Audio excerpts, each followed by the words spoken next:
नगर पालिका के एक कंटेम्प्ट पिटीशन इनके द्वारा पहले एक केस दायर किया गया था 260 2019 में। उसी कंटेम्प्ट पिटीशन 175 2022 थी। उसके संबंध में रिजोइंडर कोर्ट से रिजोइंडर प्राप्त हुआ था। उस रिजोइंडर के जवाब में नगर पालिका और कटाना द्वारा सामूहिक रिपोर्ट दिया था, भिजवाई गई थी। इसमें कटाना विभाग द्वारा बतलाया गया था कि गुड़िया कोट 2 क्षेत्र में विस्थापितों को गामठवाड़ा कॉलोनी में व्यवसायिक भूखंड का आवंटन किया गया।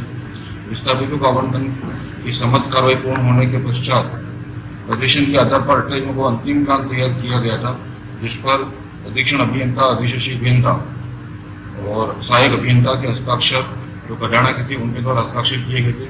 ये संपूर्ण नक्शा कटाना द्वारा ही नगर पालिका को सुपुर्द किया गया। नगर पालिका इसी अनुसार ही कार्रवाई कर रही है। दिनेश चंद्र जी जांगा द्वारा जो बतलाया जा रहा है उसके संबंध में जो तथ्य हैं वो उनके द्वारा जो बतलाया जा रहा है किस आधार पे किया जा रहा है कि झूठा और कुटरचित है, क्योंकि डिपार्टमेंट का नक्शा डिपार्टमेंट स्वयं वेरीफाई करेगा कि वो गलत है कि सही है।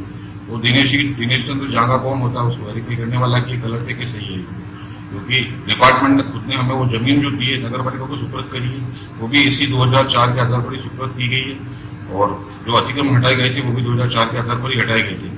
इसलिए उनके द्वारा जो कुटरचित कहा गया वो सब संपूर्ण गलत है। और ये हम माननीय नगर पालिका की जो विधि सलाहकार है उनसे राय लेकर नगर पालिका और राज्य सरकार के विरुद्ध जो झूठी इनके द्वारा जो प्रोपेगेंडा फैलाया जा रहा है दिनेश चंद्र जांगा के द्वारा, उस संबंध में कार्रवाई के लिए हम हमारे विधि सलाहकार और उनसे पूछ के संबंध में कार्रवाई करेंगे, क्योंकि इनके द्वारा जो भी तथ्य जो पेश किए गए हैं वो संपूर्ण गलत है। और हर चीज के अंदर ये कुटरचित करता है, तो कुटरचित कुछ नहीं है, क्योंकि नगर पालिका के पास तथ्य मौजूद है।